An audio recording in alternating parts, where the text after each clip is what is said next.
প্রথম হচ্ছে যে আপনি একটা জিনিস মনে রাখবেন যে এটা একটা স্বল্প মেয়াদের সরকার।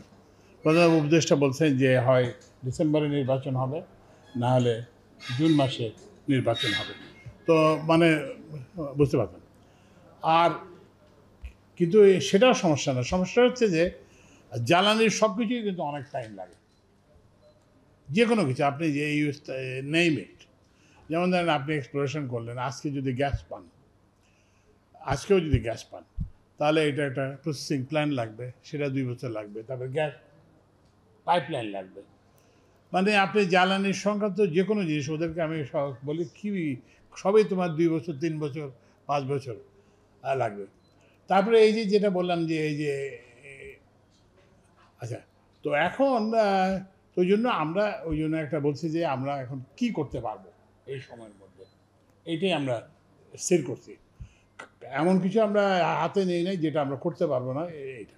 তো এখন কী করছি সেটা একটু যদি বলি, তো এই যে ওভারডিউ পেমেন্ট নিয়ে একটা খুব হচ্ছে, এটা কেউ বলছেন ভালো হয়েছে, আবার ওই যে বণিক বার্তারও বললো যে ভর্তুকি বাড়তেছে।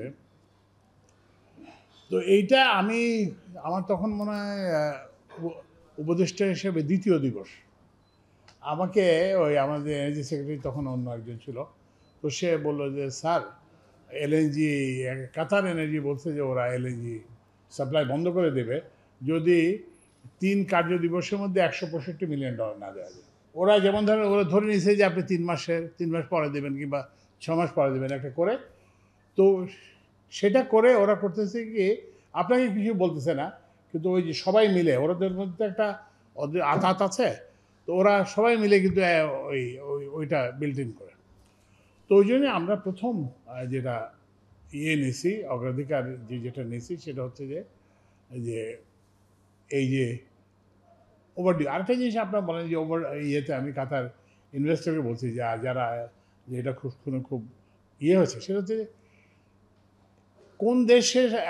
কোন দেশ আপনার সঙ্গে ব্যবসা করবে আপনি যদি ওদের ইনভয়েস না দেন, আপনি যদি বিল পেমেন্ট না করেন, তাহলে কেন করবে?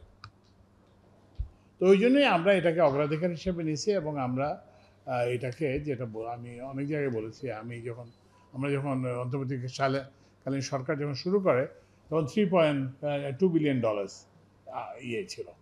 তো এখন আমরা we have got it down to 600 বিদ্যুৎ ও জ্বালানি মিলে।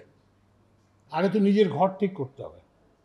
ওই যে শামসুল আলম সাহেব বললেন যে এখানে তো সবাই আমাদের যারা বিদ্যুৎ কোম্পানি, জ্বালানি কোম্পানি, ওরা তো একটা মহা প্রফিটেবল কোম্পানি। ওরা মনে হয় যে ওরা অ্যাপল কিংবা কি বলে যে গুগল কিংবা মতো কি বলে এদের মতো প্রফিটেবল কোম্পানি। বোনাসের শেষ নাই, 30-40 কোথায় যেন একটা আছে বড় পুকুরি না কোথায় যেন, ওখানে বেতন বাদেও আরও 20-30টা পেমেন্ট পায় তারা। তো এগুলো আমরা সব বন্ধ করে দিয়েছি, কিন্তু এইটা অ্যাডমিনিস্ট্রেটিভ অর্ডার দিয়ে বন্ধ করলে এটা আবার চলে আসবে। তো ওই জন্য আমরা ওদের যে ট্যারিফ সেটাকেও দেখতেছি। এরপরে আমরা প্রথমে কয়লা ধরছি, এরপরে আমরা আমাদের নিজেদের বিদ্যুৎ উৎপাদন কেন্দ্র তাদেরগুলোকে ধরতেছি, এদেরকে ধরে তাদেরকে এস্টাবলিশ করতেছি। তো সেখানে আমরা এগুলো কিন্তু সবই সময় সাপেক্ষ কাজ। সেখানে আমরা বলছি গ্যাস ভিত্তিক যদি বিদ্যুৎ কেন্দ্র হয় তার ট্যারিফ কত হবে। তো এইটা আমরা একটা বেঞ্চমার্ক এস্টাবলিশ করব।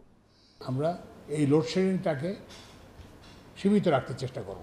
আপনি দেখছেন অলরেডি 16,000 মেগাওয়াট উৎপাদন হয়েছে, সেখানে 179 মেগাওয়াট লোডশেডিং হয়েছে।